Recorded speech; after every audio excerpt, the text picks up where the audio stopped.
Hello and welcome back to the Movie Memo Recaps. Today we are going to recap a 2023 movie titled The Bricklayer. Please be advised that there will be spoilers ahead. At the outset of the movie, a criminal named Roddick covertly meets with a German journalist named Greta to discuss sensitive CIA documents. During their encounter, Roddick presents her with incriminating photos and files, igniting Greta's excitement at the prospect of exposing a significant CIA cover-up. However, as she captures images on her phone, Roddick unexpectedly brandishes a gun. When Greta questions his betrayal, he shoots her without hesitation. In the aftermath, protests erupt throughout the city fueled by false reports claiming that the CIA is targeting journalists, marking the third such murder in Greece within a month. Meanwhile, an analyst named Kate is delving into the reasons behind these killings. Late one night, while reviewing footage in her office, she spots a familiar face on the screen, Roddick. Stunned, she rushes to her boss Tim, who is equally shocked to learn that Roddick has been dead for over 18 months. Tim then reveals that Roddick was once a covert CIA agent with ties to both the Greek and Russian mafias. At that time, there was also a renowned CIA operative named Steve, who is now retired and working as a bricklayer in Sparta. Steve spends his days repairing old walls on construction sites.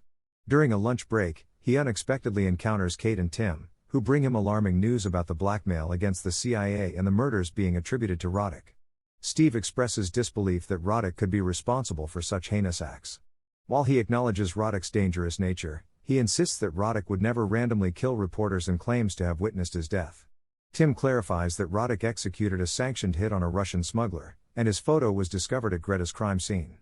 Convinced by this information, Tim urges Steve and Kate to travel to Greece to thwart Roddick's plans. Despite their protests about Kate's involvement in the mission, Tim remains resolute, stating they are the only ones with crucial knowledge about Roddick, and if they don't act, Roddick may come after Steve next. Reluctantly, Steve refuses to take on the task and tells Tim to handle his own problems before returning to work on the roof. As he reflects on his past connection with Roddick's family, gunfire suddenly erupts around him. Reacting quickly, Steve finds cover as bullets rain down. He tends to his wound, rappels to an adjacent rooftop, and ambushes two assailants. In a fierce confrontation, he subdues one attacker and engages in hand-to-hand combat with the other. When the assailant attempts to stab him with a steel bar, Steve skillfully deflects the attack and overpowers him using a tape measure to strangle him before narrowly escaping as an elevator crashes to the ground below. Having survived the ambush, Steve ultimately agrees to take on the mission. He and Kate meet up to board their flight to Greece, setting the stage for their high-stakes pursuit of justice. Steve cautions Kate not to interfere with his plans. As she attempts to discuss the mission, he simply dons his headphones and drifts off to sleep. Later that evening, while poring over the mission details, Kate stumbles upon harrowing images of Roddick's pregnant wife and daughter, both victims of a brutal murder. Upon their arrival in Greece, they head to a CIA black site to retrieve a vehicle. There, Steve reunites with an old ally, Patricia, who once worked alongside him. Frustrated by the sudden change in plans that she wasn't privy to, Kate expresses her annoyance, but Steve dismisses her concerns. Patricia equips them with weapons and provides them with new identities, assigning Kate the role of Steve's wife. The following day, they check into a luxurious hotel in Greece. Steve instructs Kate to take a shower, but when she emerges, she finds he has vanished. In reality, Steve has slipped away to a nearby church, where he lights candles and discreetly plants a listening device. He then infiltrates an upscale party and encounters Ty, an old CIA colleague. Ty quickly realizes that Tim sent Steve and warns him that the agency is still searching for him. When Steve inquires about their mutual friend Roddick, he learns that Roddick is supposedly dead, though Steve remains unconvinced. Following a lead, he heads to a nightclub owned by Steph. Without hesitation, Steve demands to know Roddick's whereabouts. Steph insists that Roddick is dead and asserts that he will no longer be intimidated. Displaying his muscle, he reveals his men standing by, but Steve retaliates by smashing a glass into one guard and engaging in a fierce brawl with the others. As chaos ensues, gunfire erupts. Just then, Kate appears and saves him from imminent danger. Afterward, Steve confesses that he discovered Kate's tracking bug during the fray. In the midst of the chaos, he successfully planted it on Steph to trace Roddick's movements. However, Kate refuses to proceed until Steve reveals the full truth. He confesses that during Roddick's last mission, Roddick's family was killed, a tragedy for which he held the CIA responsible. He was ordered to eliminate Roddick but found himself unable to follow through. At that moment, the CIA receives a video threat from a radio station demanding $100 million or else classified secrets will be exposed. Determined to find answers, Steve and Kate track Steph to his home. After he leaves, they break in to search for evidence. While Kate examines files and notebooks, Steve notices shoddy brickwork on a column. Using his tools, he uncovers a hidden compartment containing Greta's cell phone and critical evidence pointing to Roddick's next target. Suddenly, they hear the door open and quickly hide. A guard enters and hears Kate sneeze, drawing his gun. Steve seizes the opportunity to ambush him, but the guard fights back fiercely. A brutal struggle ensues as the man pulls a knife and forces Steve into a desperate fight for survival. Overwhelmed and nearly choked with a belt, Steve manages to turn the tide by stabbing the guard in the neck, ultimately killing him. After tending to their wounds, Kate grapples with a heavy sense of regret, reflecting on her inaction during a critical moment. Steve, with an icy demeanor, advises her to savor these fleeting feelings, as soon she may find herself numb to them. Just then, a message from Patricia arrives, revealing the location of their next target. They make their way to a quaint town and set up surveillance at a cafe where the target is enjoying coffee, with Patricia positioned nearby.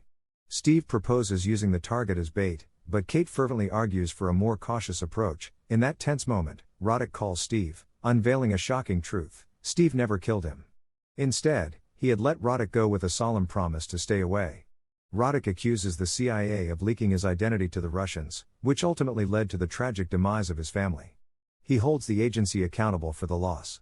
As Steve scans the crowd, he spots a sharply dressed man and attempts to reason with Roddick, who sternly warns him to back off.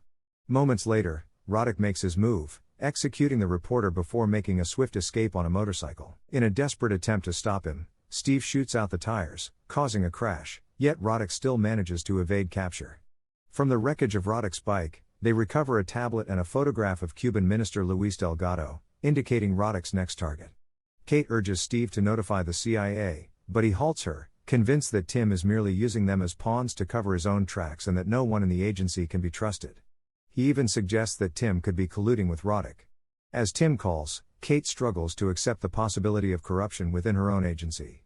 Despite her skepticism, Steve decides to meet Ty again, and their reunion is fraught with unspoken tension stemming from their shared history.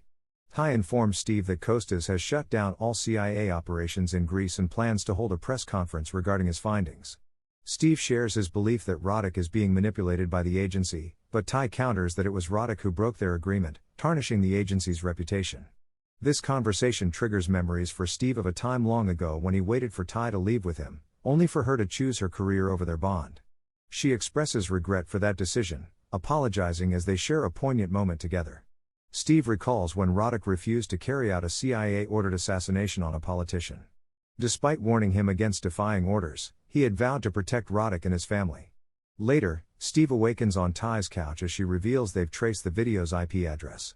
Although she can't mobilize a team, Steve is resolute in his plan to intervene and prevent his old friend from self-destruction. Meanwhile, back at the hotel, Kate wrestles with her growing doubts. When Steve returns, she confronts him directly, accusing him of communicating with Roddick. In a shocking turn, she suddenly points a gun at him, questioning his loyalty and accusing him of working for Roddick. Steve swiftly disarms her, a smirk playing on his lips as he hands the gun back. He confesses to having spoken with Roddick, but not in the way she suspects. They trace the signal to a derelict building, where Steve's heart sinks at the sight of Patricia hanging lifelessly from the ceiling, brutally beaten to death. Rage surges through him, but before he can process the horror, a squad of armed men bursts in. In an instant, he takes down the first attacker, igniting a fierce gunfight. Kate seizes a bag of explosives and hides beneath the floorboards to evade capture. Simultaneously, Steve detonates an explosion that obliterates several assailants before he guns down the remaining threats. As he fights his way through the chaos, laser sights suddenly illuminate his chest. Steph emerges, holding Kate hostage and demanding his surrender. Kate pleads for Steve to stay back, but he resolutely declares his love for her. Just when it seems he might relent, Steve hurls the bag of explosives at Steph, unleashing a devastating blast that annihilates the gang. From her car, Kate watches in tears as Steve emerges from the flames, alive yet haunted by grief over Patricia's murder at Roddick's hands. He vows to hunt Roddick down once and for all. Soon after, Kate learns that the CIA intends to pay the $100 million ransom. Steve sees this as their opportunity to strike. When Tim arrives in Greece, he gathers with Ty, Steve, and Kate in one room. Tim reveals that Roddick has ordered Kate to deliver the money and insists on removing Steve from the case. They equip Kate with a flash drive containing $100 million in Bitcoin. Though Steve initially steps back, it's only a momentary retreat. Following the drop instructions, Kate finds a phone hidden under a phone box and is led to a bar. In the back room, she is ambushed, only to realize that Steve has been shadowing her all along. He takes the drive from her and sends her away before delving deeper into the building. In the basement, he discovers a laptop on an otherwise empty desk just as Roddick appears on a video call upon plugging in the drive. Roddick expresses his distrust of the CIA while Steve accuses him of murdering Patricia and vows to bring him to justice. Roddick chillingly reveals that he has already assassinated Costas and warns that his actions could ignite a war, something he welcomes. Suddenly, the basement door locks, and realization dawns on Steve: he's trapped on top of a bomb. Pushing the desk against the wall, he hides and braces himself as the explosion rips through the room. Miraculously, he survives, blown out into a dumpster outside. Just as Roddick attempts to run him down with a car, Kate arrives in an AMG and pulls him inside. Taking the wheel, Steve pursues Roddick through the streets while Kate tries to shoot out his tires but misses. In a desperate maneuver, Steve rams Roddick off-road, crashing him into a wall and flipping his van, but once again, Roddick escapes. Fueled by determination, Steve chases him on foot, shouting his name as Costas delivers his speech in town, unaware of the chaos unfolding just beyond his podium. Steve meticulously surveys the area until he catches sight of Roddick preparing a sniper shot from a tower. Seizing a cameraman's hatchet, he charges forward with determination. With a powerful swing, he topples the tower, causing Roddick to miss his target and plummet to the ground. In a swift motion, Steve crushes Roddick's hand before he can reach for his weapon. A tense moment ensues as Steve aims his own gun at Roddick, expressing regret for failing to protect his family. However, when Roddick reaches for his jacket, Steve pulls the trigger, only to discover that Roddick was not reaching for a weapon, he was grasping a photo of Steve and his family. Suddenly, police gunfire erupts, and Steve collapses. He awakens in a hospital room with Kate by his side. She informs him that they found Roddick's laptop, but the money is missing. Yet, she reassures him that the secrets remain secure, Costas has survived, and the CIA is claiming credit for the operation. Tim smugly asserts that they are even now, which raises Kate's suspicions about whether he pocketed the money for himself. Later, Ty prepares to leave town when Steve unexpectedly shows up at her apartment. She nervously offers him a drink, but he senses an underlying tension. Just then, outside, vans pull up, and Ty turns a gun on him. She confesses that Roddick recruited her as a spy and that she had no choice but to collaborate with him. As she grabs her bag and heads for the door, she brushes past the hitmen who are closing in on Steve. Inside, he hastily hides a white package in the oven before slipping out the window. One of the hitmen enters and opens the oven, triggering a massive explosion that hurls Steve into the street, landing right in front of Ty's car. She accelerates toward him, but Kate arrives just in time to shoot her, killing Ty instantly. Steve stares at Ty's lifeless body before Kate helps him to his feet, and together they make their way back to the CIA offices. There, Kate confronts Tim, accusing him of being corrupt. He feigns shock at her allegations but coldly instructs her to pack her things. Assuming she's being fired, Kate is taken aback when he instead assigns her more work, telling her to handle cases independently. Refusing to accept this treatment, she genuinely packs up and walks out. In the final scene, Steve returns to his construction job, finding peace in the rhythmic laying of bricks, a simple task that serves as a reminder of the life he once led before the chaos engulfed him. Thank you for watching. If you are new, don't forget to subscribe for more recaps. Until next time, have a nice day.